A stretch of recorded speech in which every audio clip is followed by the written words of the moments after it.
for me, the technique is always less important than the orientation.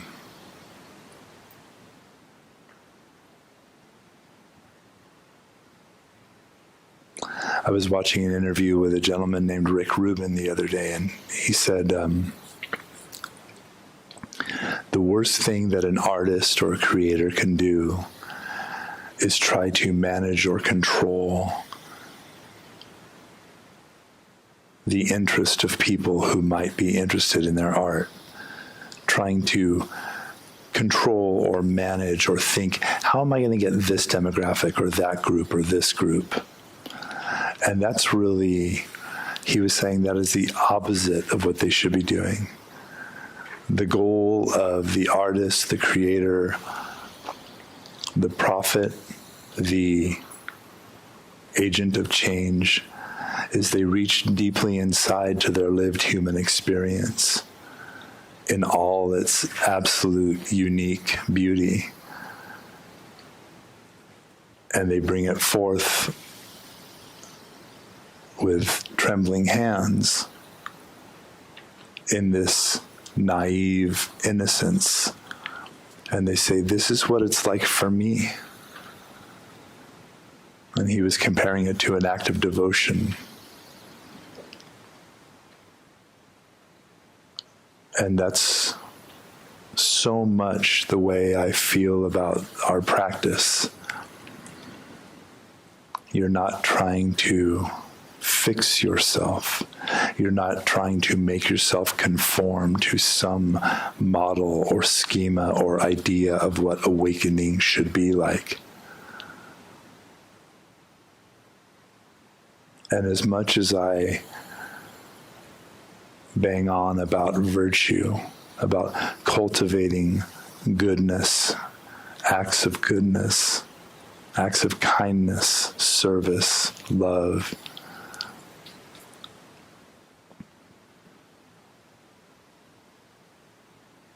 there is a shift that happens where one goes from trying to cultivate virtue to cultivating virtuosity.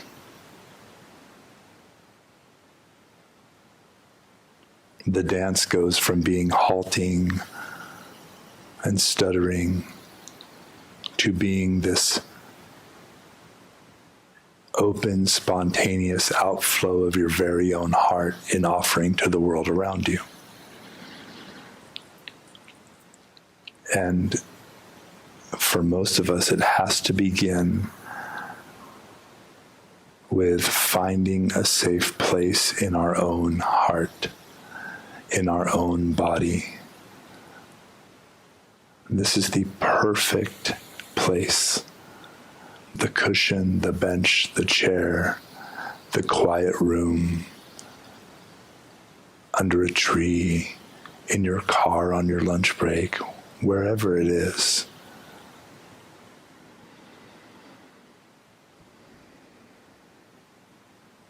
You set aside a place and a time and you make it sacred by your intention. And you say, here,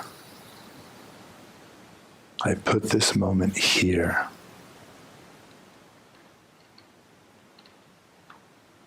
And you open up your hands and you take out your heart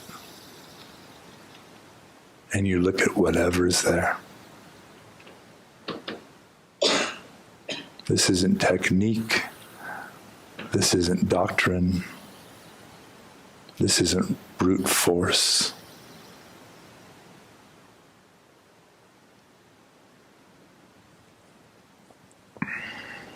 If you like, I invite you to allow your eyes to gently close.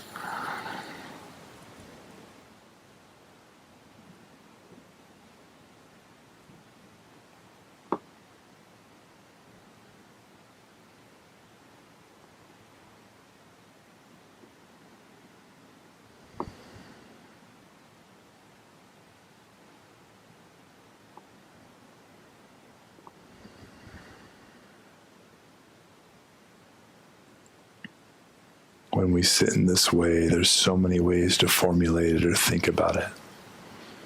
It's up to you to find the way that works best for you. One way that I heard that serves me very well is, when I sit like there is nowhere else to go.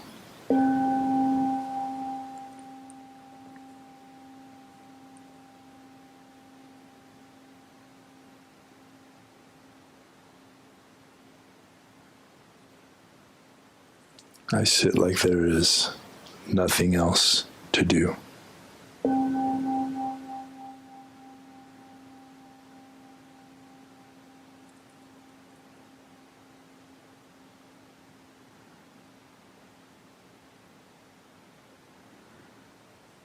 I sit like there is no one else to be.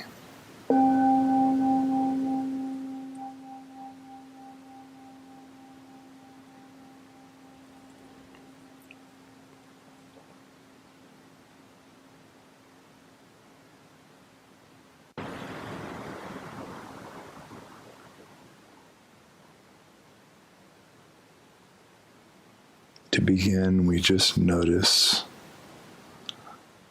what it feels like to be you right now.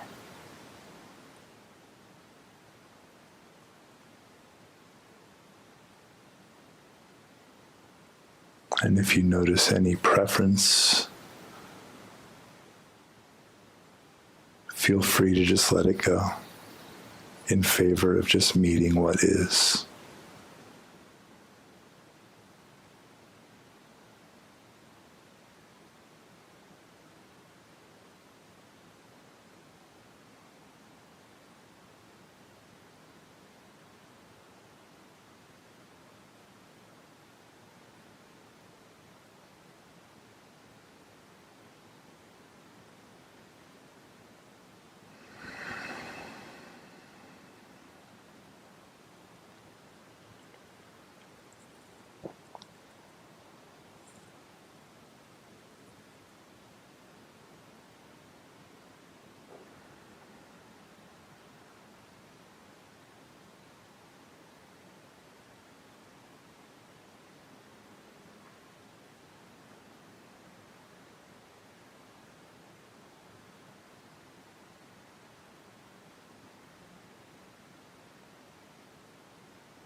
Having gathered our attention on our experience,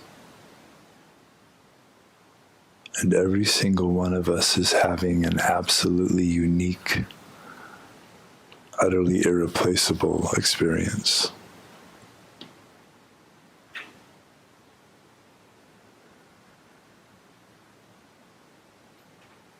But having taken the time to notice, to be present to what it feels like right now,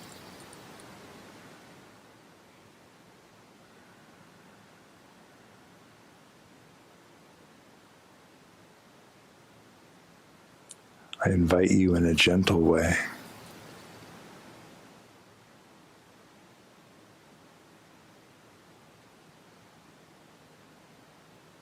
to start exploring your experience.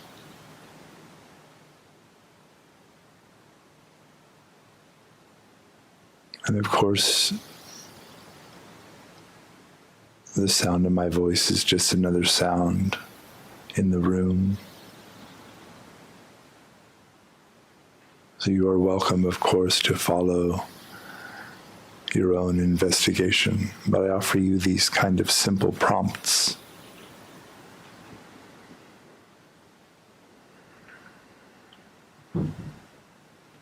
You can imagine that they are moving from very solid seeming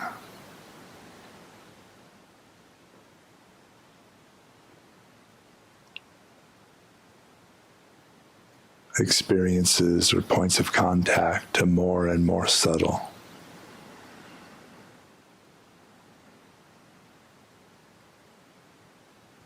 None of them being better or worse, but as the mind settles, it allows us to slow down and notice what we might have missed previously.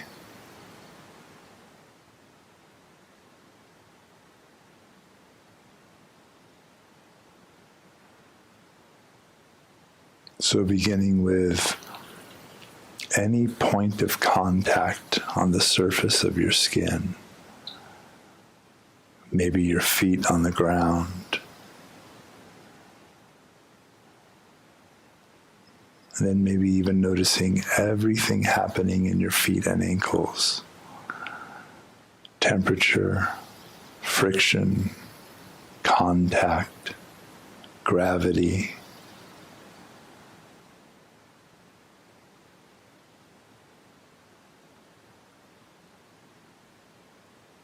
The way the energy of gravity radiates from whatever place on your body is making contact with the ground, upward, feet and ankles, shins and knees.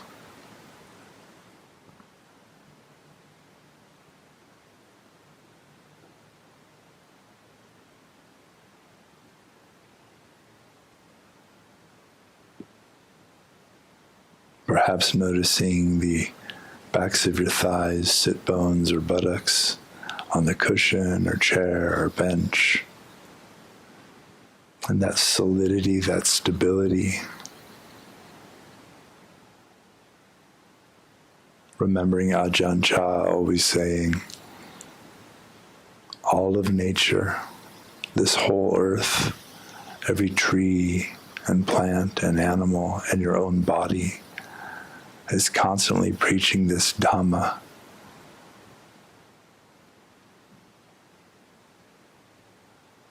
So explore, what is this stability, this gravity, this all-encompassing embrace telling you about the Dhamma, about the way things are?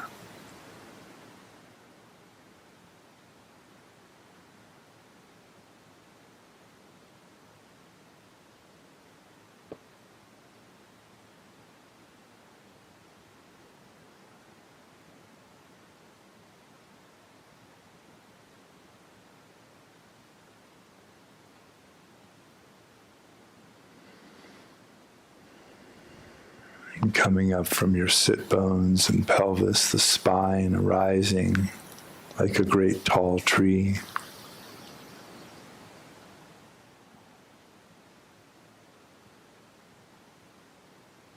Negotiating and mitigating the powerful pull of gravity.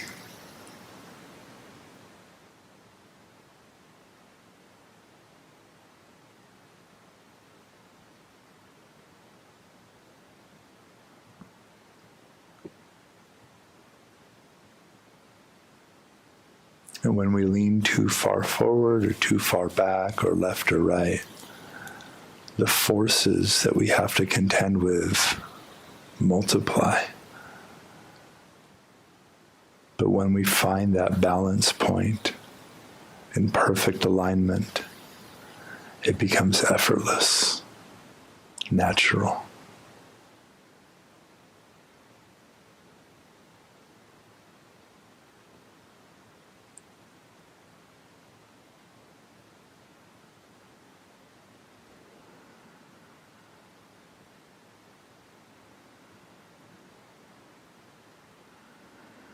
shoulders, collarbone, shoulder blades, rib cage, and the arms hanging at the shoulders all the way down to the fingers and hands touching and resting upon your lap. It's like it's creating a circle.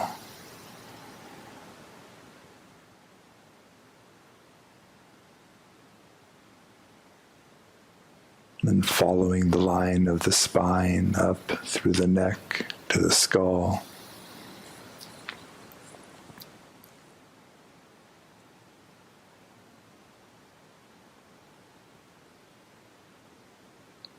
Many cultures in the ancient world thought of the dome of the skull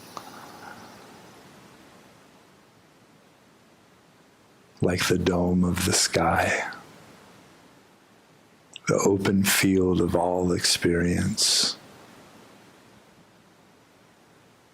After all, where is this world that you experience, if not within you?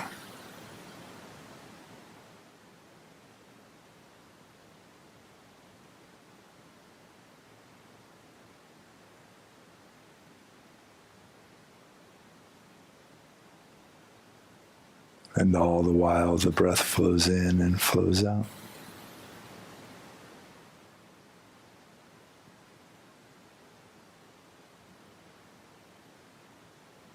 Offering itself to you like sunrise and sunset.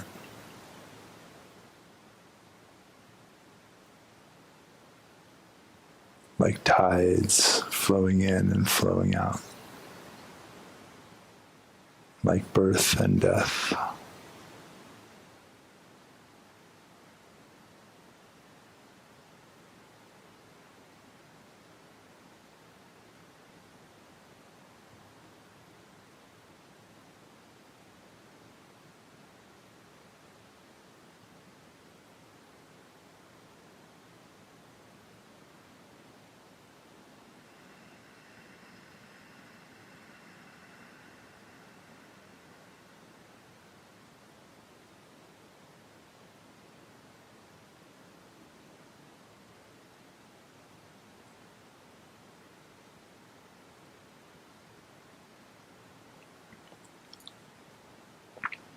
Even though this experience may be deeply calming and therapeutic in its calming,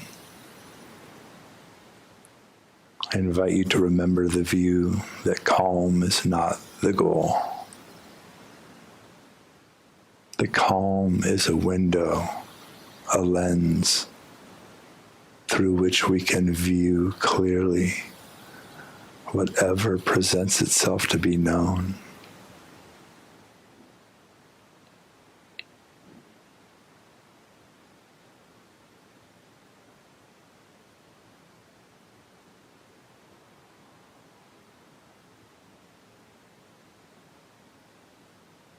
So if the calm reveals some clinging or some upset or something unsettled that wants our attention, how wonderful.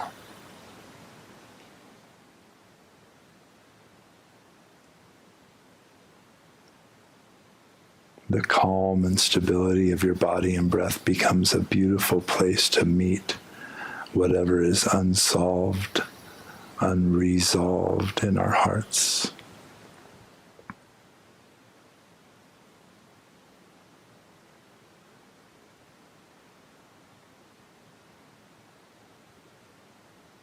I see each one of you